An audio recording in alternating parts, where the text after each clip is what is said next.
Hello guys, welcome to the channel. News update के इस session में आपका स्वागत है। तो पहली न्यूज़ है कोरिया से। कोरिया के एक प्रोविंस है सियोल की पुलिस को कुछ अथॉरिटी दी गई है क्रिप्टो को सीज करने की। उसमें ये कहा गया है कि अगर कोई ऐसा बंदा है जो ट्रैफिक के रूल्स को वायलेट कर रहा है, ट्रैफिक वायलेशन में इन्वॉल्व है, तो वो वहाँ पर पुलिस के पास इतनी अथॉरिटी है कि वो उसकी जो क्रिप्टोज़ हैं, उनके वॉलेट में जो क्रिप्टोज़ हैं उनको वो सीज कर सकें।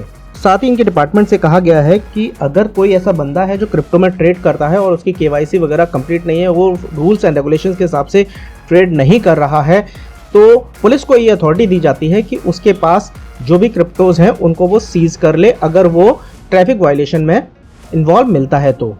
अगली न्यूज़ है कनाडा से। कनाडा में क्यूबेक प्रोविंस है, वहाँ पर एक क्यूबेक पेंशन फंड जो पिछले साल बनाया गया था, जिसमें कि करीब 154.7 मिलियन डॉलर अमेरिकी डॉलर की इन्वेस्टमेंट की गई थी, जो करीब 200 मिलियन कनेडियन डॉलर बनता है। उसकी अगर वैल्यू की बात की जाए तो आज की तारीख में वो बिल्कुल नील हो गई है। और इस फंड के थ्रू उन्होंने जो ये 200 मिलियन कनेडियन डॉलर का जो इन्वेस्टमेंट किया था, वो crypto currency lender Celsius network में किया गया था, जिसकी वैल्यू आज की तारीख में बिल्कुल ना के बराबर है। तो अब जो ये क्यूबेक पेंशन फंड के जो सीईओ हैं, उनका कहना है कि ये मार्केट अभी बिल्कुल नई थी और हमें बिल्कुल भी इस बात का अंदाजा नहीं था कि इस तरह की परिस्थिति भी बन सकती है, जिसकी वजह से इस फंड को इतना लॉस हुआ है। तो अब उनकी तरफ से बयान आया है कि अब वो कुछ लीगल एक्शन लेने की तैयारी में है। तो अगली न्यूज में जो यूएस की जो फेड है, उसने नई लेयर ब्यूरोक्रेसी की ऐड की है बैंकिंग के लिए, जिसमें ये कहा गया है कि वो क्रिप्टो एसेट सिक्योरिटीज और क्रिप्टो एसेट्स एक्टिविटीज में वो किस तरह से पार्टिसिपेट करेंगे, उसके लिए उन्होंने एक अलग से एक लेयर ब्यूरोक्रेसी की जारी की है। तो इन शॉर्ट कह सकते हैं कि यहाँ पर जो बैंकिंग के ऊपर एक सुपरवाइजिंग अथॉरिटी टाइप की कुछ बना दी गई है, एक अथॉरिटी बना दी गई है जो क्रिप्टो के एसेट्स को, जो क्रिप्टो के ट्रेड को, जो क्रिप्टो में इन्वेस्टमेंट को आगे वॉच करेंगे। और उनसे कहा गया है कि ये जो अथॉरिटी है, ये जो सुपरविजन अथॉरिटी है, वही डिसाइड करेगी कि बैंक किस तरह से क्रिप्टो में डील करे, क्रिप्टो में इन्वेस्टमेंट करे या क्रिप्टो को किस तरह से रेगुलेट करे। तो जो भी क्रिप्टो करेंसी फर्म जो क्रिप्टो करेंसी की जो सर्विसेज हैं वो प्रोवाइड करने के लिए एप्लीकेशन करता है, तो वहाँ पर उनको इस सुपरवाइजर के थ्रू इस फेड के पास अपनी एक एप्लीकेशन देनी पड़ेगी, जिसमें फेड ये डिसाइड करेंगे कि उनको अप्रूवल देना है ट्रेडिंग का या इन्वेस्टमेंट का या जो भी एक्टिविटी का है, क्रिप्टो एक्टिविटी का है, उसका देना है या नहीं देना है। रिजेक्शन का और एक्सेप्टिंग का जो भी लास्ट डिसीजन होगा वो फेड के थ्रू ही लिया जाएगा। तो अगली न्यूज़ है इथेरियम की। इथेरियम फाउंडेशन ने क्लियर किया है कि जैसे ही उनका जो ये मर्ज है इथेरियम 2.0 का, वो जैसे ही मर्ज हो जाएगा, उससे उनकी जो गैस फीस है उस पर कोई भी असर नहीं पड़ेगा। मतलब कि कहा यह जा रहा था कि जैसे ही मर्ज हो जाएगा तो कहीं ना कहीं इथेरियम की जो गैस फीस लगती है, इतनी हाई गैस फीस लगती है, उसमें कहीं ना कहीं कमी देखने को मिलेगी। लेकिन इथेरियम फाउंडेशन ने क्लियर किया है कि जैसे ही ये मर्ज हो जाएगा उसके बाद भी इनकी गैस फीस में कोई भी रिडक्शन फिलहाल नहीं मिलेगा। तो कहीं ना कहीं ये इथेरियम के लिए अच्छी खबर नहीं है। कुछ दिनों से हम देख रहे थे कि इथेरियम में बहुत अच्छा मूवमेंट देखने को मिला है। इथेरियम ने करीब 100% से ज़्यादा का गेन किया था, पिछले एक महीने के अंदर 100% से ज़्यादा का गेन किया है। तो कहीं ना कहीं इस न्यूज़ के बाद वो जो चांसेस हैं ऊपर जाने के इथेरियम के, वो कहीं ना कहीं रुकते हुए नजर आएंगे। तो अगली न्यूज़ है बाइनेंस की तरफ से। बाइनेंस की तरफ से कहा गया है कि उनकी जो वेडनेसडे मॉर्निंग को, मतलब कि कल सुबह, बुधवार की सुबह, उनकी जो विड्रॉल थी वो कुछ देर के लिए होल्ड कर दी गई थी, जिसकी वजह उन्होंने बताया कि उनकी एक थर्ड पार्टी ऐप थी, उसमें कुछ ग्लिच आ गया था, जिसकी वजह से बुधवार सुबह बाइनेंस की तरफ से विड्रॉल को थोड़ी देर के लिए फ्रीज कर दिया गया था। लेकिन ये 1 घंटे के बाद इस प्रॉब्लम को सॉर्ट आउट करके दोबारा से सर्विसेज को रिज्यूम कर दिया गया था, जिसकी इन्फॉर्मेशन बाइनेंस के थ्रू एक ट्वीट करके भी दी गई थी। बाइनेंस ने अपने ट्वीट में एक चीज मेंशन की थी, फंड्स आर साफू, जिसके रिप्लाई में एक यूजर ने उनसे पूछा व्हाट इज साफू प्लीज। तो बाइनेंस की तरफ से रिप्लाई किया गया कि साफू कुछ नहीं, साफू का फुल फॉर्म है secure asset funds for user, और इसमें ट्रांजैक्शन फीस जो है वो एड ऑन होती रहती है।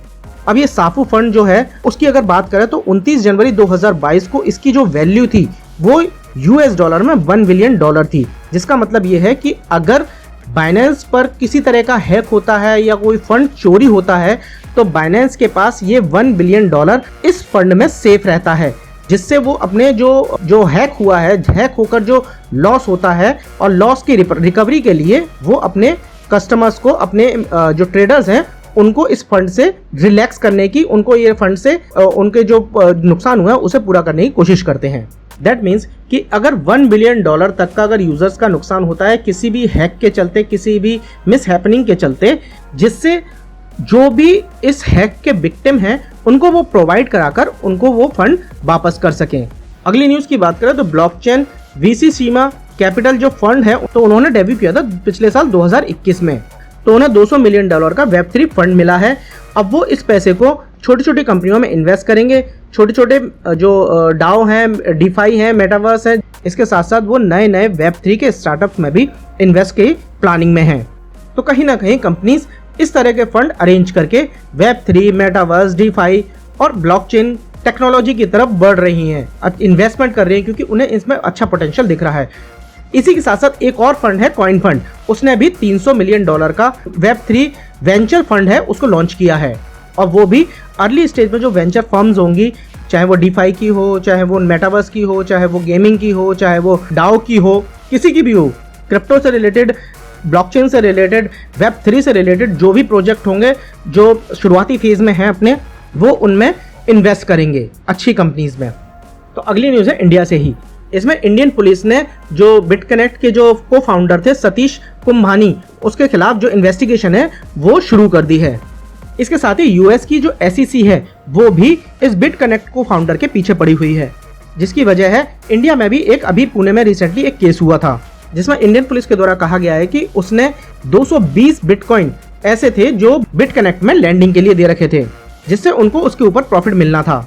शुरुआत उन्होंने 54 बिटकॉइन से की थी, जिसके ऊपर उन्हें प्रॉफिट होते होते वो 220 बिटकॉइन बन गए।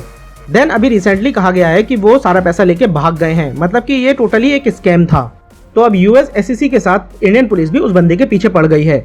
इंडियन पुलिस की तरफ से कहा जा रहा है कि वो यूएस में कहीं छुपा हुआ है, लेकिन US SEC, US government, US police के द्वारा कहा जा रहा है कि वो कहीं ना कहीं अपने होम टाउन पुणे में हो सकता है। मे भी पॉसिबल है कि आने वाले दिनों में उस पर पुलिस का शिकंजा कस जाए और वो पुलिस के चंगल में फंस जाए। तो अगली न्यूज़ है यूके से, जिसमें crypto.com जो है वो यूके में उन्हें क्रिप्टो एसेट्स एक्टिविटी करने के लिए जो क्रिप्टो की जो सर्विसेज हैं उसको देने के लिए रजिस्ट्रेशन किया था, जिसमें उन्हें परमिशन मिल गई है। हालांकि उन्हें क्रिप्टो से रिलेटेड सारी सर्विसेज देने की अभी जो परमिशन नहीं मिली है, बट कुछ परमिशन उन्हें दे दी गई है, जिसमें उन्हें क्रिप्टो से क्रिप्टो में ट्रांसफर कर सकते हैं, क्रिप्टो से फिएट में ट्रांसफर कर सकते हैं और फिएट से वापस क्रिप्टो में भी ट्रांसफर कर सकते हैं। तो इन शॉर्ट कहा जाए तो कहीं ना कहीं crypto.com को यूके में क्रिप्टो ऑपरेट करने के लिए, क्रिप्टो को स्पॉट में ट्रेडिंग करने की परमिशन दे दी गई है। तो गाइज ये थी कुछ लेटेस्ट आज की न्यूज़ एंड अपडेट क्रिप्टो से रिलेटेड दुनिया भर से। तो गाइज ये सेशन अगर आपको पसंद आया हो तो वीडियो को लाइक ज़रूर करें और शेयर करना ना भूलें, ताकि ज़्यादा से ज़्यादा लोग इन न्यूज़ के साथ क्रिप्टो की जो लेटेस्ट न्यूज़ है उससे जुड़ सकें।